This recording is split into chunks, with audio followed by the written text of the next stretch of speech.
Saint-Esprit. La grâce de notre Seigneur Jésus-Christ, l'amour de Dieu le Père, la communion de l'Esprit Saint soit toujours avec vous.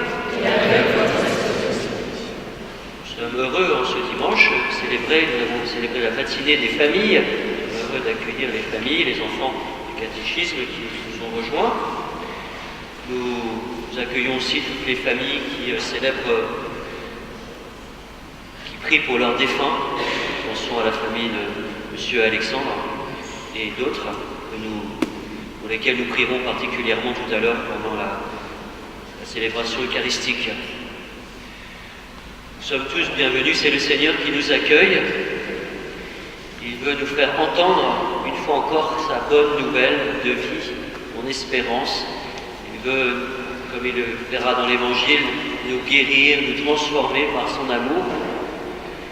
Il nous invite aussi avec lui à la prière, à l'intimité. Au début de cette célébration, entrons dans la miséricorde du Seigneur, entrons dans son pardon, remettons là nos péchés, nos épreuves, nos souffrances à sa miséricorde.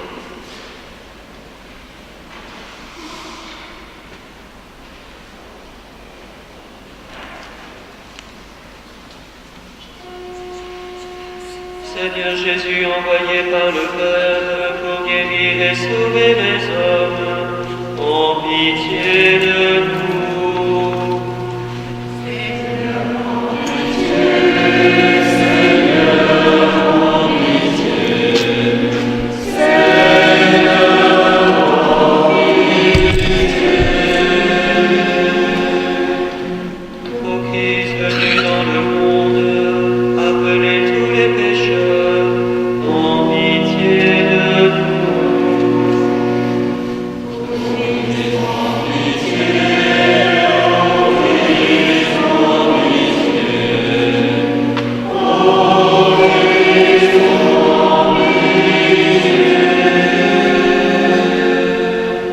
Seigneur, élevé dans la gloire du Père, où tu intercèdes pour nous, en pitié de nous.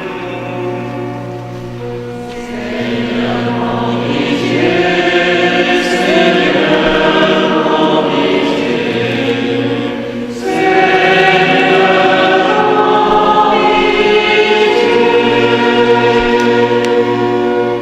Que Dieu Tout-Puissant nous fasse miséricorde, qu'il nous pardonne nos péchés et nous conduise à la vie éternelle. Dans la joie de la résurrection, nous pouvons chanter la gloire de Dieu, page 98 dans nos livres.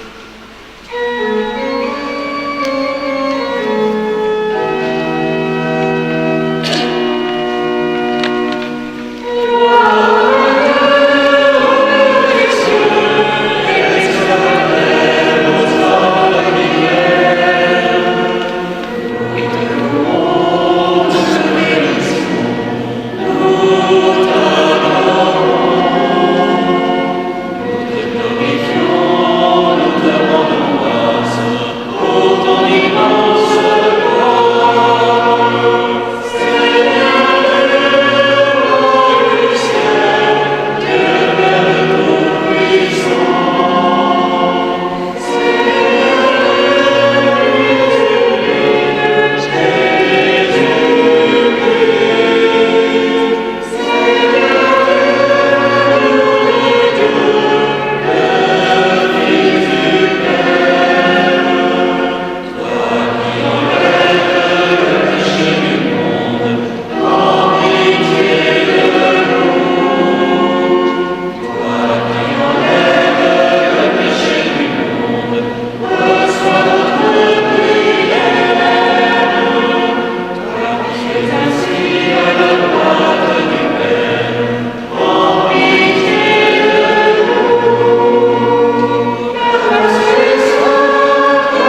Veille sur ta famille, et puisque ta grâce est notre unique espoir, garde-nous sous ta constante protection.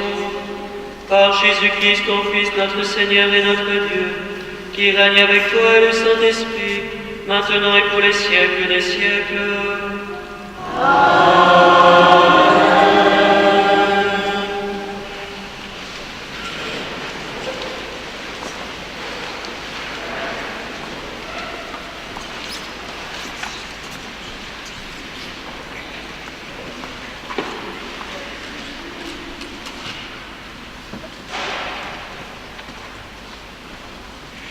Lecture du livre de Job. Job prit la parole et dit : Vraiment, la vie de l'homme sur la terre est une corvée. Il fait des journées de manœuvre. Comme l'esclave qui désire un peu d'ombre, comme le manœuvre qui attend sa paye. Depuis des mois, je n'ai en partage que le néant. Je ne compte que des nuits de souffrance. À peine couché, je me dis : quand pourrais-je me lever ? Le soir n'en finit pas. Je suis envahi de cauchemars jusqu'à l'aube. Mes jours sont plus rapides que la navette du tisserand. Ils s'achèvent faute de fil. Souviens-toi, Seigneur, ma vie n'est qu'un souffle. Mes yeux ne verront plus le bonheur. Parole du Seigneur.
Lecture de la première lettre de saint Paul apôtre aux Corinthiens.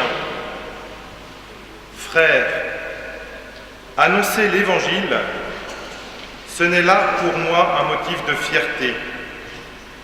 C'est une nécessité qui s'impose à moi. Malheur à moi si je n'annonçais pas l'Évangile. Certes, si je le fais de moi-même, je mérite une récompense. Mais je ne le fais pas de moi-même. C'est une mission qui m'est confiée. Alors, quel est mon mérite ? C'est d'annoncer l'Évangile sans rechercher aucun avantage matériel et sans faire valoir mes droits de prédicateur de l'Évangile. Oui, libre à l'égard de tous, je me suis fait l'esclave de tous, afin d'en gagner le plus grand nombre possible. Avec les faibles, j'ai été faible pour gagner les faibles. Je me suis fait tout à tous pour en sauver à tout prix quelques-uns. Et tout cela, je le fais à cause de l'Évangile, pour y avoir part, moi aussi. Parole du Seigneur.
Le Seigneur soit avec vous.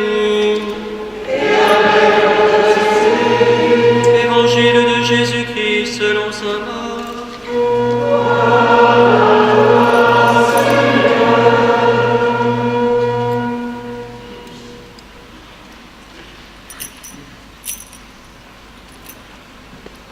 En ce temps-là, aussitôt sorti de la synagogue de Capharnaüm, Jésus et ses disciples allèrent, avec Jacques et Jean, dans la maison de Simon et d'André. Or, la belle-mère de Simon était au lit. Elle avait de la fièvre. Aussitôt, on parle à Jésus de la malade. Jésus s'approcha, la saisit par la main et la fit lever. La fièvre la quitta et elle les servait. Le soir venu, après le coucher du soleil, on lui amenait tous ceux qui étaient atteints d'un mal ou possédés par des démons. La ville entière se pressait à la porte. Il guérit beaucoup de gens atteints de toutes sortes de maladies, et il expulsa beaucoup de démons. Il empêchait les démons de parler parce qu'ils savaient, eux, qui il était. Le lendemain, Jésus se leva bien avant l'aube. Il sortit et se rendit dans un endroit désert. Et là, il priait. Simon et ceux qui étaient avec lui partirent à sa recherche. Ils le trouvent et lui disent « Tout le monde te cherche ». Jésus leur dit « Allons ailleurs dans les villages voisins, afin que là aussi je proclame l'Évangile, car c'est pour cela que je suis sorti. » Et il parcourut toute la Galilée, proclamant l'Évangile dans leur synagogue et expulsant les démons. Acclamons la parole de Dieu.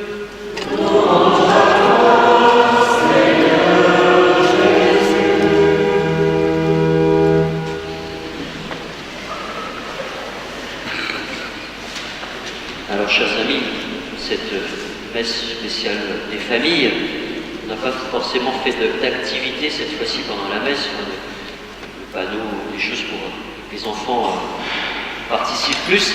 Mais je vais plutôt consacrer pour l'homélie en faisant un peu une sorte de question-réponse. Je l'ai moins fait les dernières fois, on va faire un peu comme ça cette fois-ci. Donc je vais demander aux enfants de bien suivre dans l'Évangile, de poser quelques questions, c'est assez simple.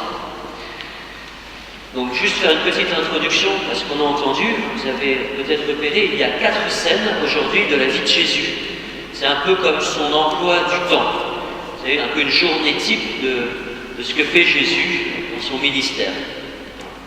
Une journée type. Alors, première scène, je vais vous demander, les enfants, ça se passe où la première scène?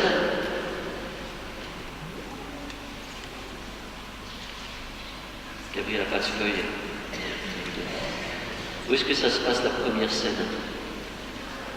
À Capharnaüm, c'est bien, j'ai entendu là. Capharnaüm. Et quels sont les personnages? C'est très simple. Le personnage principal, oui.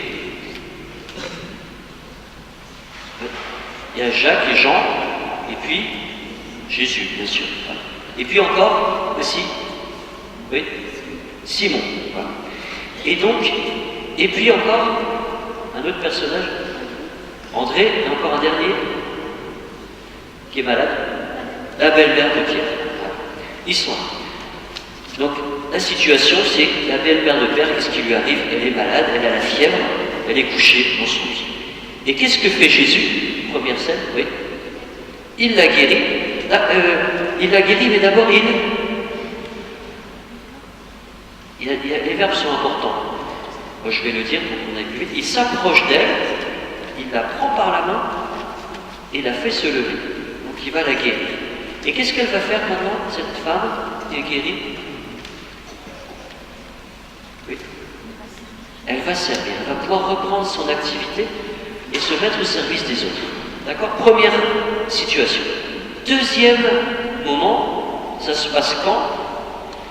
On est à Capharnaüm, ça se passe quand le deuxième moment? Après? Oui. Au coucher du soleil, donc le soir. Et là, qu'est-ce qu'il y a comme personnage? Il y a plein de monde là qui vient. Oui. Il y a des possédés, il y a des gens qui sont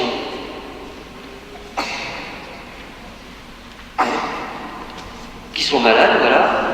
Et qu'est-ce qui vient voir Jésus? Il y a aussi carrément la ville entière. Tout le monde vient voir Jésus. Qu'est-ce que va faire Jésus encore, une deuxième fois? Oui.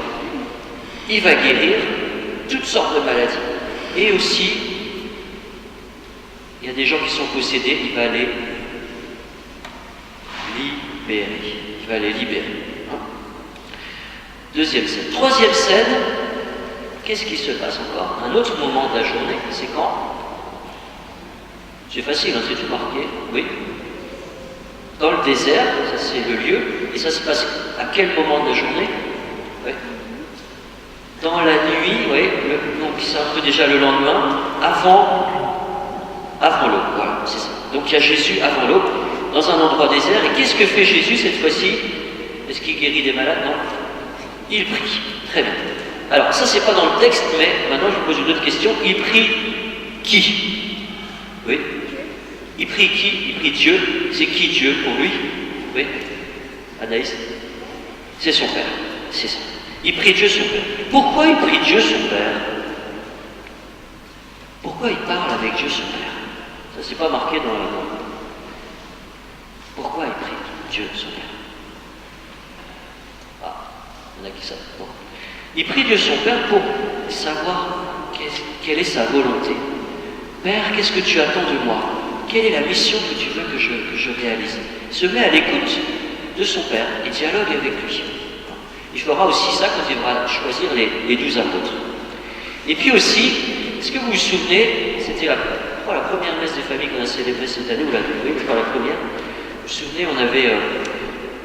le Seigneur nous demandait de veiller, puis on avait fait un dessin avec une lampe à huile. Il fallait recharger, mettre de l'huile dedans. Et bien Jésus, qu'est-ce qu'il fait? Il recharge, on va dire ses batteries, il refait le plein d'amour, il reprend des forces auprès de son Père. Ok.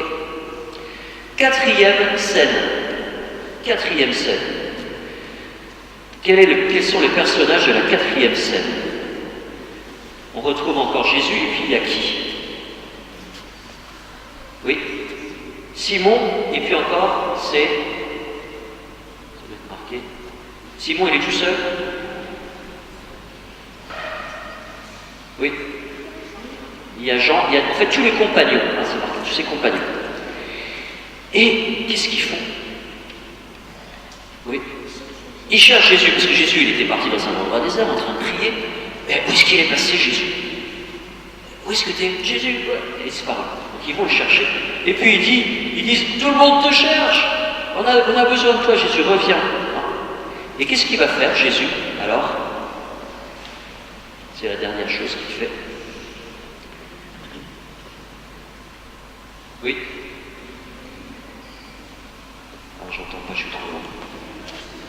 Voilà, il va proclamer la bonne nouvelle, il part partout pour continuer à proclamer la bonne nouvelle. Je proclame, dit Jésus, il faut que je proclame la bonne nouvelle, c'est pour cela que je suis sorti. Alors, deux petites questions encore, Mathieu. C'est quoi la bonne nouvelle de Jésus? Ça, on en a parlé les dernières fois. Alors, je vais aller jusque là-bas, je crois qu'il est. Oui.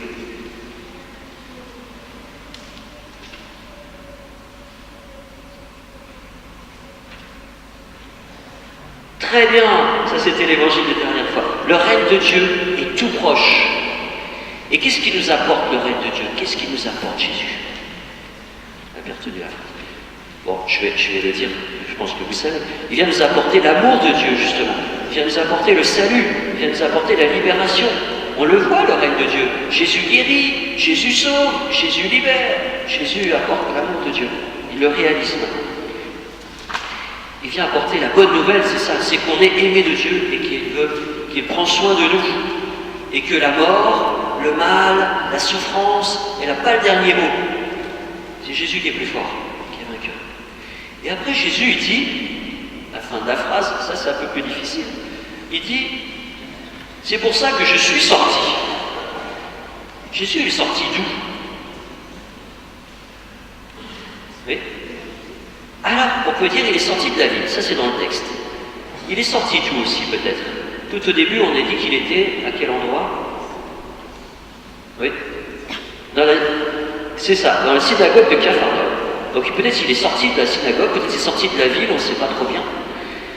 Et en fait, de quoi il est sorti? En fait, Jésus priait qui, on a dit? Il priait son Père. Il était où avant Jésus, avant d'être sur la terre? Oui. Il était au ciel avec son Père. Donc il est sorti de là. Il est sorti du ciel pour nous rejoindre sur la terre. Vous voyez les enfants. Et les adultes aussi d'ailleurs. Il est sorti. C'est pour ça qu'il est sorti. Jésus aurait pu rester, entre guillemets, tranquille avec son Père, dans la gloire de Dieu. Dans son amour, il était comblé d'amour. Mais il est venu nous rejoindre. L'incarnation est venue nous rejoindre sur la terre. Nous apporter justement la bonne nouvelle, nous dire que Dieu nous aime, mais pas seulement nous dire, nous le agir, accomplir le salut en venant sur la terre.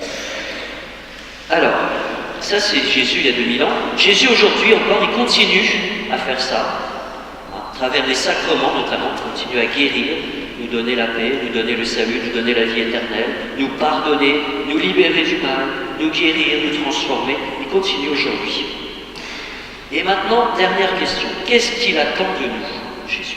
Qu'est-ce qu'il voudrait aussi qu'on fasse? Qu'est-ce qu'il voudrait qu'on fasse?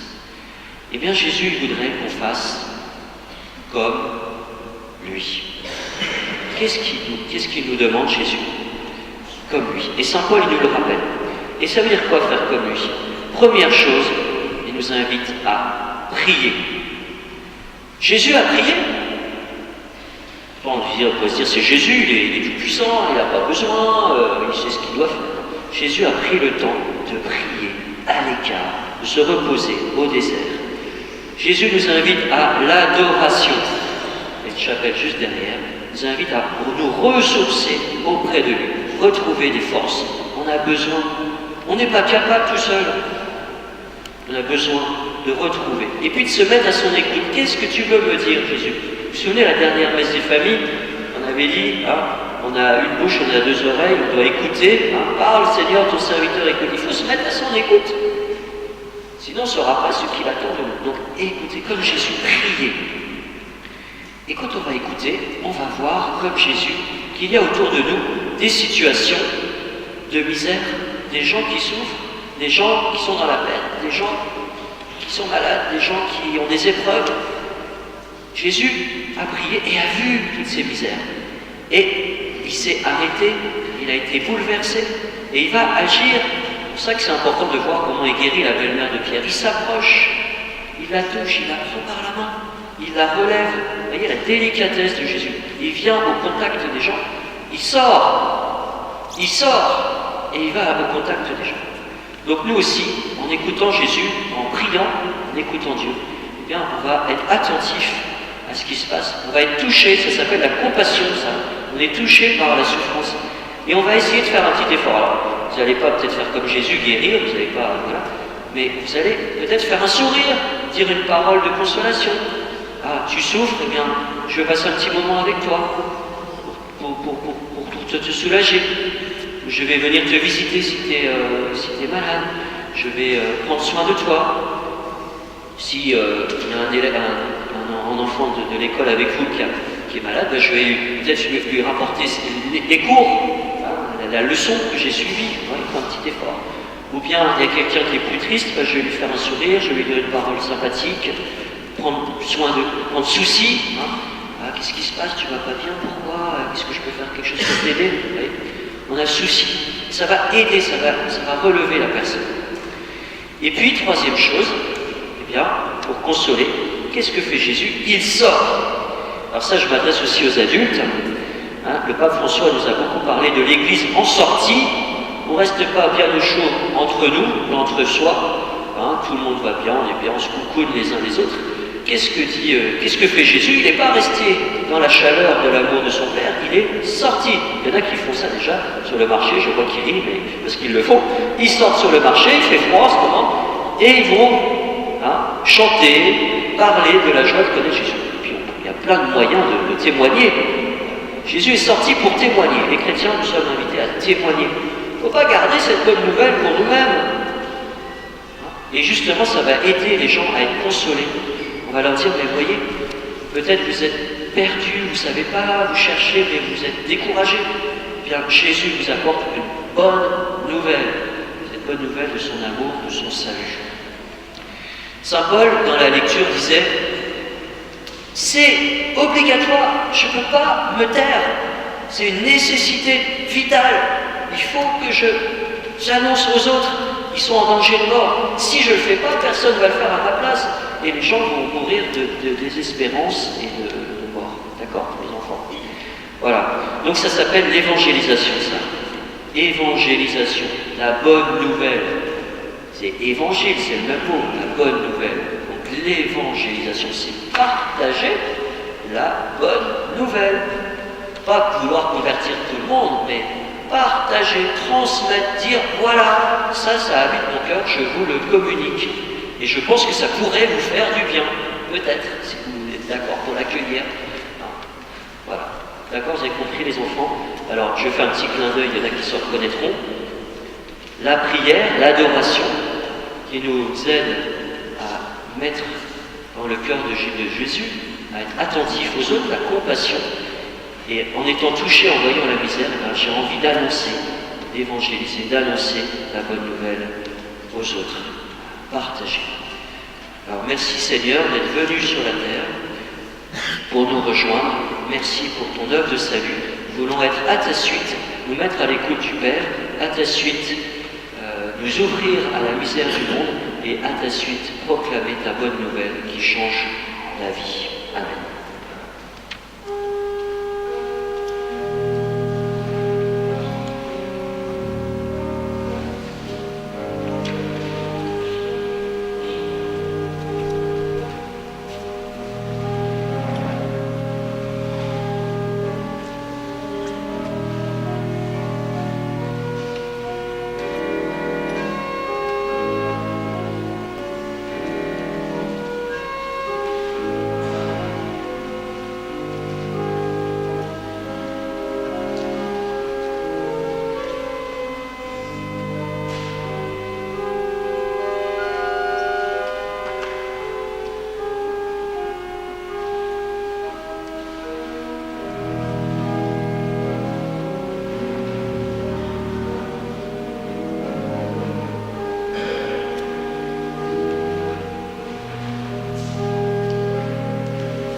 Proclamons notre foi en ce Dieu qui nous sauve, cette bonne nouvelle de Jésus. Vous avez le credo à la page 98. celui du 99.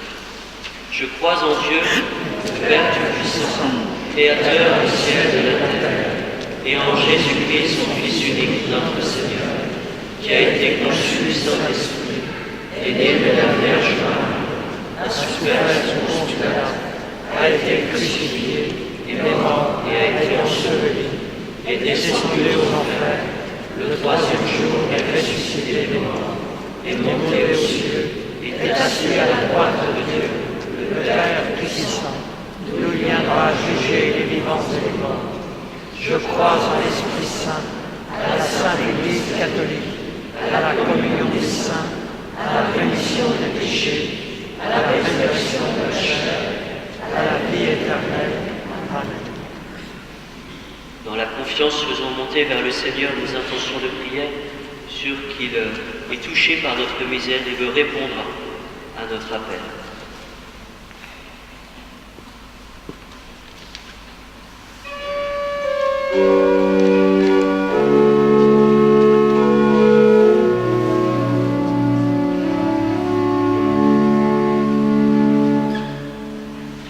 Seigneur, nous te confions ta Sainte Église, que comme Saint Paul, elle continue à vivre l'audace de sa mission, que se lèvent de nouveaux serviteurs pour annoncer ta parole d'amour à tous les hommes.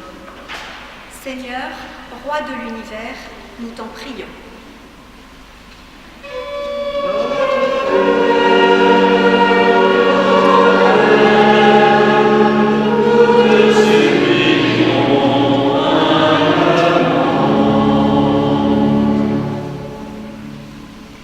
Seigneur, nous te prions pour les peuples opprimés, persécutés. Nous te confions toutes les instances politiques, les chercheurs scientifiques. Que ton esprit les guide pour que dans toutes leurs décisions soit respectée la vie et la dignité des hommes. Seigneur, Créateur de la vie, nous t'en prions.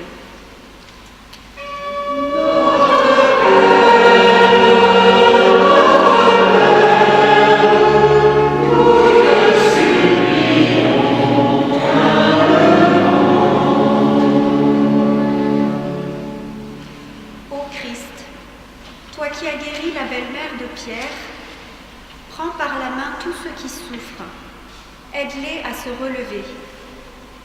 Apaise et secours ceux qui, comme Job, se sentent exclus, abandonnés, désespérés. Redonne à tous une vie meilleure, nous t'en prions, Seigneur.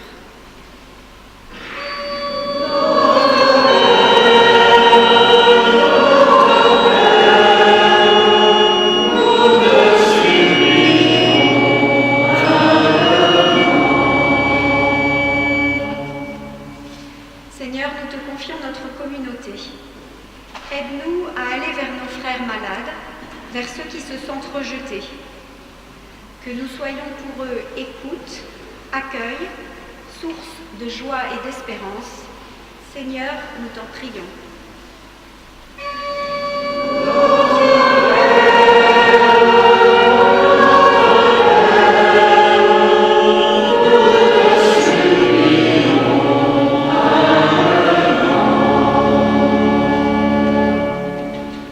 Dieu de miséricorde et de bonté, toi qui t'es penché sur la misère du monde, exauce nos prières que nous t'adressons avec confiance, toi le vivant qui règne pour les siècles des siècles. Amen.